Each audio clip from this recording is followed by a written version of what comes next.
It's your boy Karceno here, and the reason why I'm making this video is a dedication for all the fans that's out there listening today.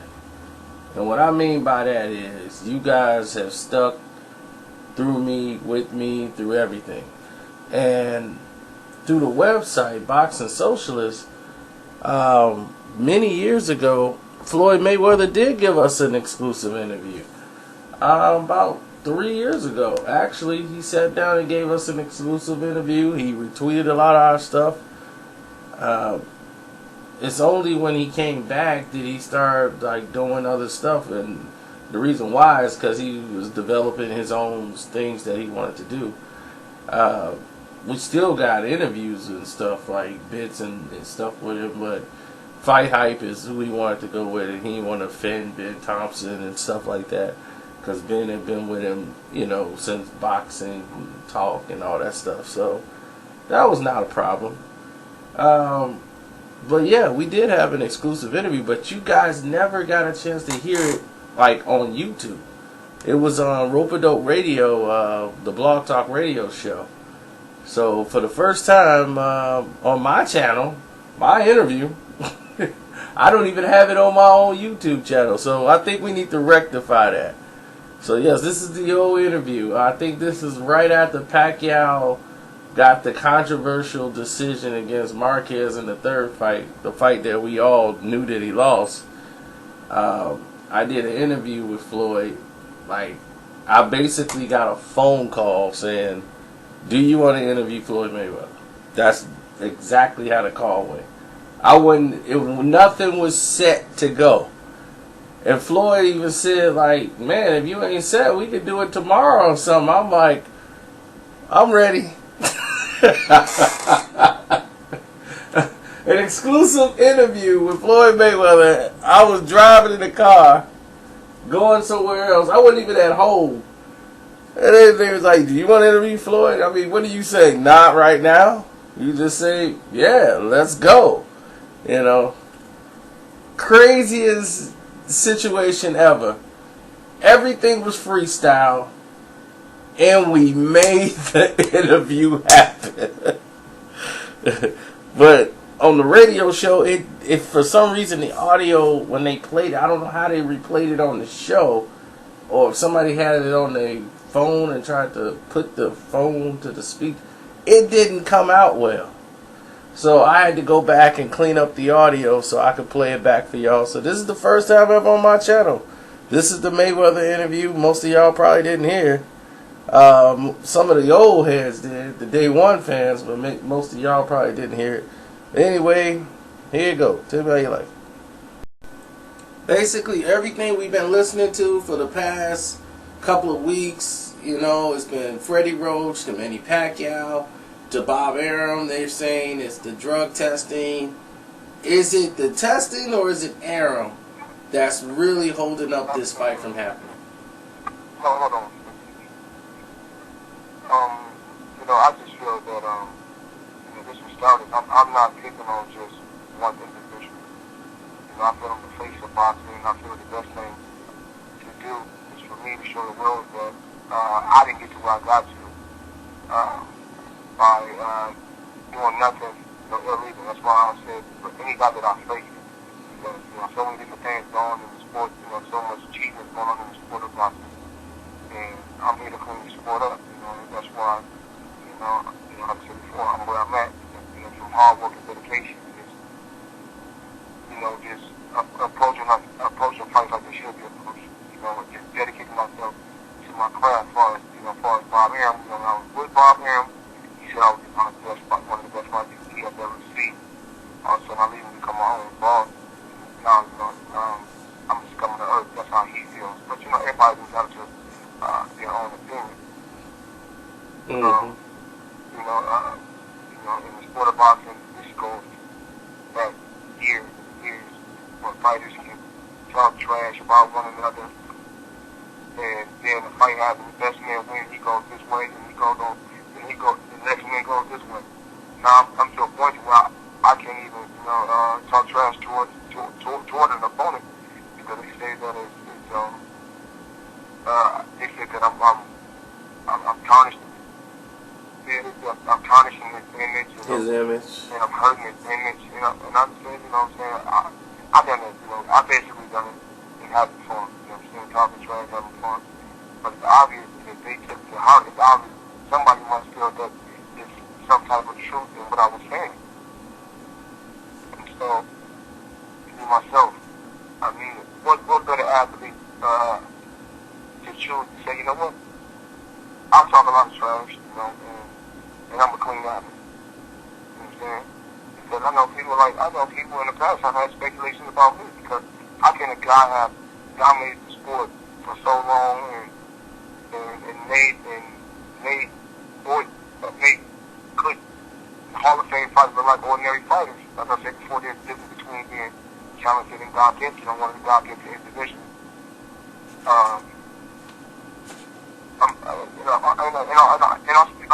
And I still want to give the fans excitement. I want to get the fans what they want to say. I want to get the fans excited. In the Ortiz fight, you always got to ask yourself, even about the Ortiz fight, how did we even get put in that situation? How did we get put in that situation? Did I put us in that situation to where it was controversial, it was crazy? And so, like I said before, I'm always in a no-win situation, no matter how you look at it. If I outbox it, I'm going to say Floyd did knock him out. If I knock him out, I'm going to say Floyd was a bigger guy. And if that guy was too slow, or guy was over the hill. Now, the same guy that I fought, which was Marquez, when I beat Marquez, they said, you know what, Marquez was over the hill. But realize, before I beat Marquez, he had just beat a fleet of fighters. Well, you know, we got to ask, you know, the question on the show. Did you see Pacquiao versus Marquez, the third fight, and what was your thoughts about the outcome of the fight when you saw everyone's reaction? I was in my hotel room. I think I was in Greensboro, North Carolina. I was going back and forth because I was watching football. And then I think that it's wrong. It's real wrong. And it's hurt. This is what's hurting the sport. Guys like Jim Lambert saying that Pacquiao won and different people saying that Pacquiao won. And it wasn't even a split. It wasn't even whatever. However they had the score, it wasn't even like that. He lost. Yeah. He lost unanimous, but you gotta realize, you know, we're in a recession. This is an economical world. We're smart. It's a recession now. Now, Pacquiao losing, we're talking about generated total between the two fighters. Billions and billions of dollars. Now, once you connect this guy named Haymon, that's when he started making major paydays. Now, on one side, I'm not here to count another man's pocket or worry about what another man do, but on one side he said he was making 22, but then I'm hearing 6. So I really don't understand this. His team is saying that you are willing to sit down, negotiate, make a fight with him now, based on his performance in his last fight against Marquez, when it was clear that you made a fight date and tried to make a fight with him before that. And now they start this lawsuit thing or whatever. Whatever they're trying to do right now, seems like they're doing everything to not make the fight happen, but trying to deceive the public into believing that they want to make the fight happen.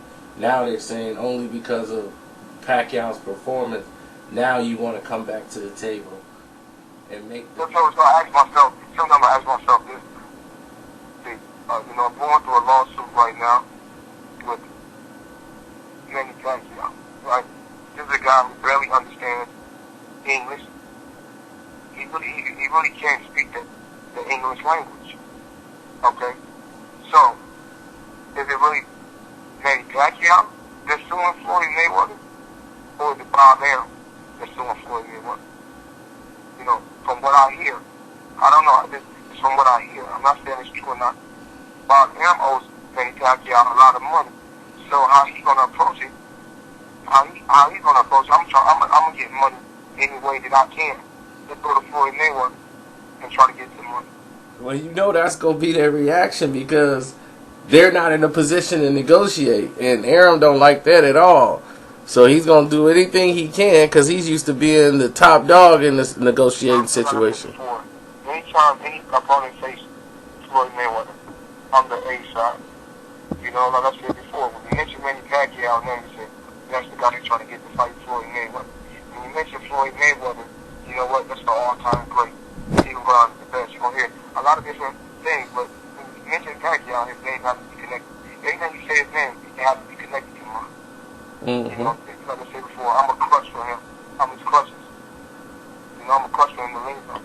So, you know, that's how it works out here in the world.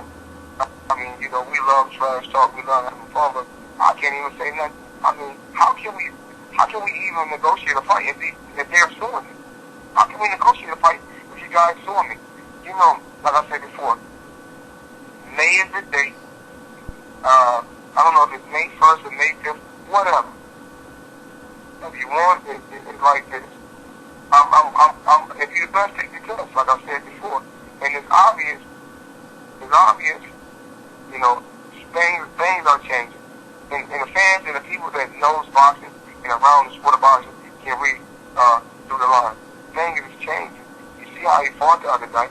That's not the same Pacquiao that we've been seeing.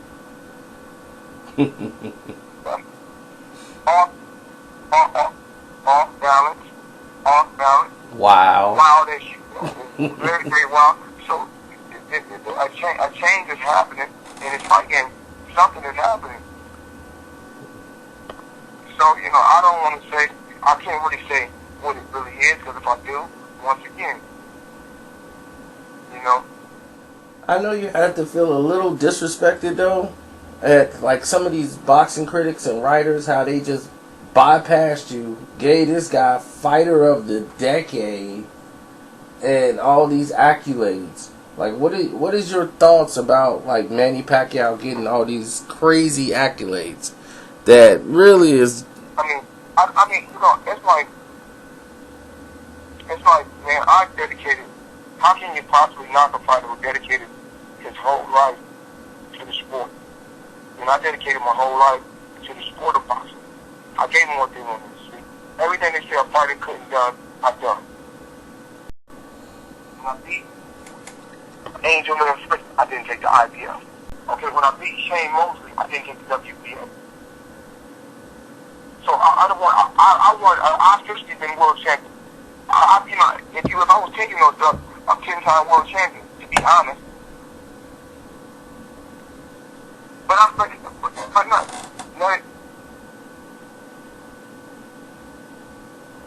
When I beat Shane Mosley, they said the best is just the Antonio Margarita. They said it's the best he has ever looked. When I beat him, he said he owes up the hill. I'm gonna go my way. When I talked to Shane after the fight with Pacquiao, I said, Floyd, if I was you, I would make him take the test. That's what I would do. You seen Shane Mosley get hit by Vernon Forrest. You seen Shane Mosley get hit by Floyd Mayweather. He was hit by Miguel Cotto. His face has never looked like it looked when he fought Pacquiao. We got this this video that we put out with Manny Pacquiao. It shows during the fight he had with Margarito. He was putting the tape on his skin. Then he was putting, you know, the gauze around his hands, and I thought that was stacking. I don't know what's going on. Okay, well, let's go through Manny Pacquiao's career then. He didn't fight the best at 130. He didn't fight the best at 135. He didn't fight the best at 140. He didn't fight the best at 147. And he didn't fight the best at 154. How did we get here with this guy? When we sit back and look at his career, we analyze it, right? We'll say, okay, he fought Marco Antonio Barrera, the guy that was, you know, then he had so many wars, you know, he didn't beat the best Barrera, okay? He didn't beat the best Barrera. He didn't beat the best Morales. And when he got beat by Morales had just got beat by Zaire Rahim. So then we go back and say, okay, well, when he fights Miguel Cotto had got beat by Antonio Margarita, And Tony just got beat by Angel de Margarita. When he fought Haymon just came out, he got beat by me, then fought the draw. So, when you fought Ricky Hatton, I had to knock him out. A guy that wasn't there mentally, because he already got to the pinnacle. So how can you push yourself to the limit to get to Floyd Mayweather and say, you know what, let me push myself right back to the limit again. It's hard for a fighter. Me knowing it as a fighter. So there, he got a guy, Claudio. You know, Claudio would have fought, we probably would have got some out of him, but I believe that Claudio came just for a payday. You know what I'm saying, at that particular time. If he had fought then, we don't know what could have happened. So we can never say never. Then, so then they say, okay, they say Floyd beat, all I'm trying to say, when I beat these guys, they say when you beat Delaware, he in his 30s, I'm in my 30s. When I beat Marquez, he in his 30s, I'm in my 30s. When I fought Shane in his 30s, I'm in my 30s. When I fought Diego Bradley, he in his 30s, I'm in my 30s. So, like I said before, you know, I don't call it complain. They say, okay. They said, Joe Gotti was reborn again. I said, okay, techniques. Okay, they said, Floyd, you gotta go to his church. No problem. Take me wherever. I get it done wherever. Y'all don't want to say they got neutral and he's reborn again. I'll do it. So I'm just saying these are things that I've done, you know, in the sport of boxing. You know, at the highest level, I said, I can do it. You know, I've dethrone certain fighters when they were undefeated. You know, Floyd Mayweather has never won a vacant title. Never. Floyd Mayweather has never won a title where they made up a belt. I mean, they said, okay, or Floyd Mayweather has never beat a fighter at a catch weight. You know, or I never put a clause in the contract that said, you know what, this is not going to, if you don't do this, do that. All I said is, if you put him in front of me, I'll beat him. And record break, pay-per-view, you ask about who done the pay-per-view, Mayweather. Who done at the gate, Mayweather. Right, and then they try to throw this guy's name next to yours, like you're doing something. Every time, all they do is try to bash your name. And I know it's got to bother you that HBO is they're part of the problem with this backing of this Pacquiao team, and they're kind of leading the charge and instigating all this garbage with the negotiations as far as backing him, and they don't never support you like they support him, and all you've done for them.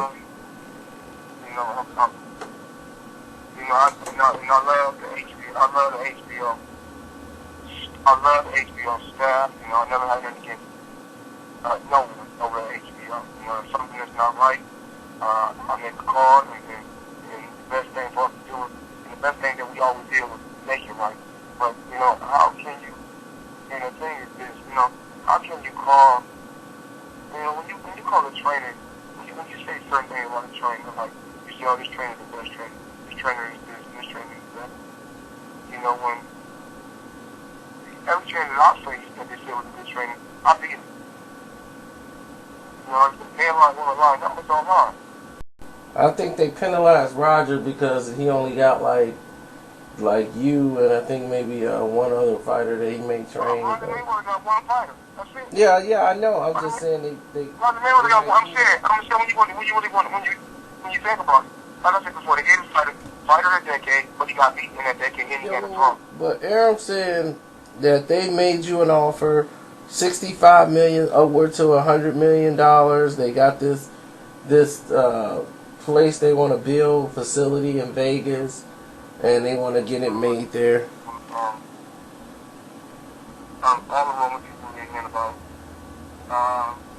money that I was offered, certain things that was offered to me. It's not true. How can you make me an offer? I'm the A side. We make the offer. We tell you what we're going to do. We don't make the offer. We tell you what we're going to give you. Either you take it or you don't have to. We're the A side. Okay. If Floyd Mayweather tells you you're going to make 50 million, you're probably going to make 70 million. So there's really no number to what. There's no, even after the fight, there's really no number to what they say. What I really think. Am I the highest paid athlete this year? Most likely. And still making money off the Gotti fight. No, I'm making money off the Rick the hospital. So, you know, I still got things coming in from that. But, you know, like I said, my team, you know, Al Haymon is, you know, unbelievable. You know, like I said before, we work hand in hand, you know. You know, and it's so crazy that Al Haymon has not got an award over the years, how he's worked with different fighters and different things that he has done. And I just can't believe it. Well, you know, Al Haymon has changed the face of boxing, and they don't like it because he's educating fighters to things that they don't want to talk about. But who are some of the fighters that we should be looking out for that you guys are working with now with Mayweather? I just can't believe Al Haymon has not. You know, Al Haymon is, I like to know he's my advisor slash business partner, but I can't believe Al Haymon has not got no type of an award. I can't believe Al Haymon has not got manager of the year, and you know, things like that I just can't believe. But like Jesse Vargas is that's my, you know, that's my, I'm working with DeAndre Lattimore right now. He's with us. You know, that's the new brother that we got. Vargas. Yeah. So, you know, these are the guys that we work with, and we want to get these guys what they deserve. You know, they deserve a certain amount of money they need to get. And any fighter that's reading this article right now, if they're not comfortable with it, they're not happy, get your information to me so I can talk with your promoter, your management team, so we can make it happen. So you can be comfortable. That's what's up. You can be comfortable. That's what it's about. Make a promotion. That's what we believe. Each year, I know you guys normally do something for Thanksgiving and the holidays. You know, you bring out the turkeys and stuff like that. Are you guys going to do that this year? I haven't seen anything like on the social media about that. I know we've been kind of moving around, but you know, it's a last minute thing. Hopefully I can get with my team and hopefully we can get some turkeys to, you know, to give to some families, because that's a last minute thing. You know, I've been traveling, so normally on Thanksgiving and we got Thanksgiving and Christmas, we normally give out toys and turkeys, you know, to families that's less fortunate. You know, it's a last minute thing, but we're going to have to make something happen from the Floyd Mayweather Foundation for our American citizens that's less fortunate. And how would you view the movement of Team Mayweather and, you know, how Mayweather Promotions has been moving so far? We don't know. Like before, Al Haymon is an unbelievable guy. He's not selfish. Right. Not selfish at all. And I'm not selfish at all. You know, like you talk about, I think Jesse Vargas is the guy. I said, you know what, you're going straight to bed with you. And it's not just all fans need to support Jesse Vargas. I want all fans to support DeAndre and Lattimore. It's more like when I was with him, you got to realize you got first off in business when it comes to dealing with promotion. You must market and promote your fighter. You must promote them with their background first. So if a fighter is Latino, you promote him in the Latin market first. But then you still have to take him everywhere to the Latin market first. If you got a black fighter, you take him to the urban market first. You know, you can't put him in the magazine. You know, it's certain ways you have to do it. I don't want to sit in here and give you our whole game plan, our remedy, because the next thing you know, somebody running with our blueprint. But you must look at their city and go to their city first, and then let it expand from there. If I'm from Grand Rapids, what I take DeAndre Lattimore to Grand Rapids, Michigan, put my name behind it. I do an autograph signing, bring some stars there, sit them down, and you do a whole event, you do a whole weekend. You make it that big. You know, you do a huge weekend. After the party brings celebrities, you pay. Sometimes you take a loss, but in the long run, you're going to win. We're not looking at just today. We're looking at it tomorrow also. It's long term. That's what we look at, and that's what we believe in. Okay, and closing is you know, is anybody you want to give shouts out to and how they can reach you guys at Mayweather Promotions? They can get in contact with you. Of course, they know how to get in contact with you on social media with Floyd Mayweather, at Floyd Mayweather on Twitter and Floyd Mayweather on Facebook. How can they get in contact with the rest of your team? Yeah, yes, we got the Harlem Hot Boy, we got Regal Management at Ricky Brazil. So, you follow them, and, people don't get their props that they really deserve. Nate Jones, had a lot to do, with me winning a lot of huge fights. We don't really talk about that. They don't really talk about that much. My Uncle Roger going through a lot right now, but, and, we keep our fingers crossed, and the only thing we can do is hope for the best. Oh yeah, you forgot to tell us what you was working on. Like, what's your fighter? Right now, what I'm working on is, Jesse Rogers moved to 147 because he was a little bit too big for 140. So, we look forward to getting him one fight in for the title because his next fight was for the title. His next fight after fight for the title at 140. I don't believe in this. I don't believe in crowding my promotion company with just any and every fighter. I believe in, I believe in getting, solid, talented fighters. I just don't want to just paddle with a ton of fighters and have a lot of overhead. If you invest in something, you want it to be worth. And I want all the professional fighters. I want all the professional fighters to know when they come to Las Vegas. Look us up. We're in Chinatown. Everybody's invited to the gym to train, work out. We got plenty of trainers, and we're gonna treat you like you want our own. But Nate Jones is an unbelievable trainer. He's coming up. So the young fighters. I'm on my way to Chicago. I got a big party this Friday, Black Friday. Oh yeah, well I'm gonna be there. Yeah. Last time they used my name for a party. Somebody, I don't know who it was exactly. I don't even know the guy. I don't know if he used my name, but so that was false advertisement. But this Friday I will be there. And living color, and we're gonna have a ball. Okay, well I'm gonna show up, man. We're gonna be ready. We're gonna chop it up. No problem. Bring the camera crew so they can record it, and you can throw it on your site, and we take this site to the next level. Alright, that's what's up. Alright. And there you have it. The interview from 2000 and I want to say 12, but I think it might be the end of 2011. Yeah, it's the end of 2011. So this is right before Thanksgiving. So this is like November 2011. And let me tell you, this was done not at our facility. Thank Joe Habib for kind of saving the audio, because he kind of pieced it for us.